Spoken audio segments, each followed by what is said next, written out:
The bells of Florence had not stopped ringing for 3 days. Not for prayer, not for celebration. They rang because someone, somewhere, in the city was dying every hour, and there was no one left to bury them quietly. Carts moved through the Via Calzaioli at dawn, piled with bodies wrapped in whatever cloth a grieving family could spare, and the drivers no longer called out warnings. They simply moved, silent, past shuttered counting houses whose doors had once creaked open before sunrise to wake gold florins and settle debts between kings. Now those doors stayed closed. Somewhere behind one of them, a merchant sat alone with a ledger open on his desk, staring at columns of names, calculating not what he had lost, but what he might still collect. This is the story of the Black Death, but it is also the story of what happened to money when the world seemed to be ending. While entire towns emptied and monasteries fell silent, a small number of financial minds looked at the wreckage and saw something the chroniclers rarely wrote about openly: opportunity. Stay with us, because the truth is far stranger and far more complicated than the popular myth that bankers simply got rich off plague. Some did, many were destroyed, and by the end, you will understand why.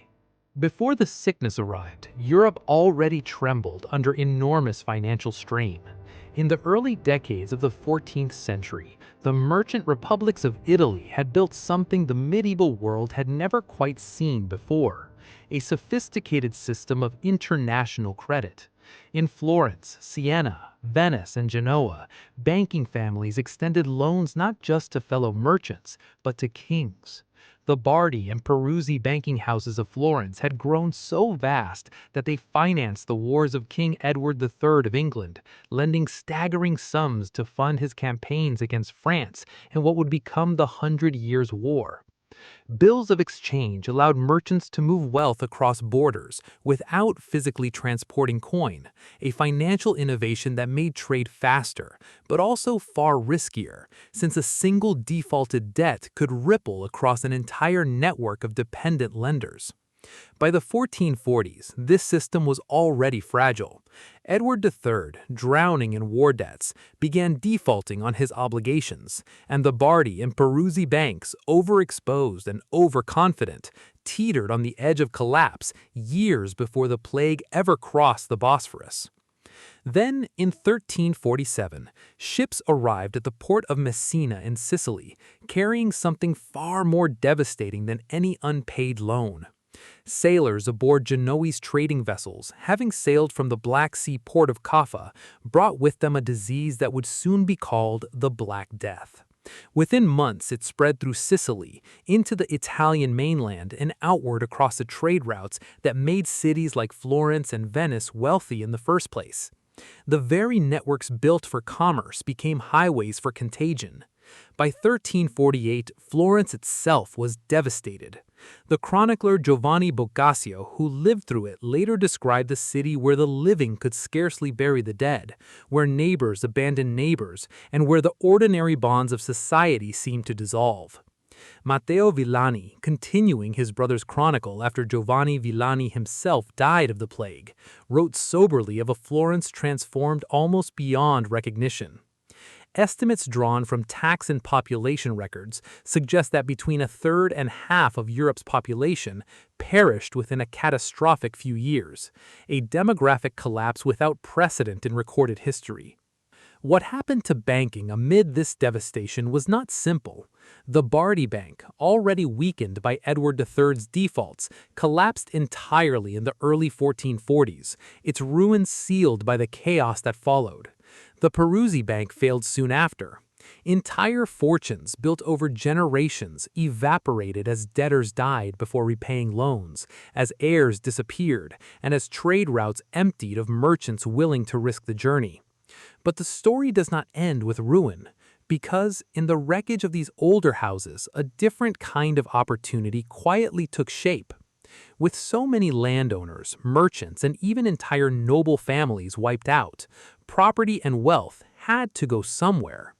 Records from Florentine tax assessments, known as the Catasto, along with the merchant correspondence preserved in archives such as the Dathini letters, reveal a pattern historians have studied carefully. Some surviving banking families acquired land, called in debts from estates with no clear heirs, and positioned themselves to benefit from a labor market that had suddenly, brutally shifted in favor of the few workers who remained alive. Wages for laborers rose sharply after the plague, since demand for scarce labor now outstripped supply, a shift that terrified the landed nobility as it created new commercial demand for goods, tools, and credit. But here is where the popular myth breaks down, and here where the real history becomes far more interesting. Not every banking family thrived. Many of the smaller lending houses across Tuscany and Umbria simply vanished, their records ending abruptly in the plague years with no further entries. Monasteries that once served as informal lenders and record keepers lost so many literate monks that entire archives fell into disorder for a generation. Even the great commercial powers of Venice and Genoa suffered enormous commercial contraction as maritime trade with the eastern Mediterranean collapsed under both mortality and fear. What historians generally agree upon is this: the plague did not create winners so much as it created violent redistribution. Wealth did not multiply. It moved, unevenly and often unpredictably, from the dead to whichever institutions and families had the resilience, liquidity, and legal standing to seize what the catastrophe left behind. In the decades that followed, this redistribution reshaped the financial landscape of Italy and, eventually, all of Europe.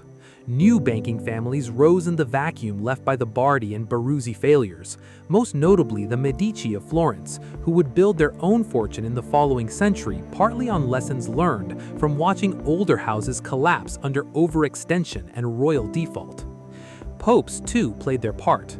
Pope Clement VI, reigning in Avignon during the worst years of the plague, continued to rely on Italian bankers to manage papal finances, even as he issued statements attempting to calm panic and, notably, defended Jewish communities against the wave of persecution that mistakenly blamed them for the disease. Kingdoms recalibrated their relationships with financiers, wary now of over-reliance on any single banking house, spreading their borrowing more cautiously across multiple institutions. By the time the worst of the plague years passed, around 1353, medieval Europe had been permanently altered. Serfdom weakened as peasant labor gained new bargaining power, land ownership shifted, and banking, having witnessed the total collapse of its most powerful houses, evolved into something more cautious, more diversified, and ultimately more resilient. The Florins that had once financed the wars of kings now financed a different kind of ambition, one built quietly from the ashes of catastrophe. And if you return even now to that same street in Florence where the bells once tolled without pause, you will find that the counting houses reopened, the ledgers filled once more with names, and somewhere behind those doors, the world's oldest lesson about money and disaster had already been written into history, waiting only for someone to read it again.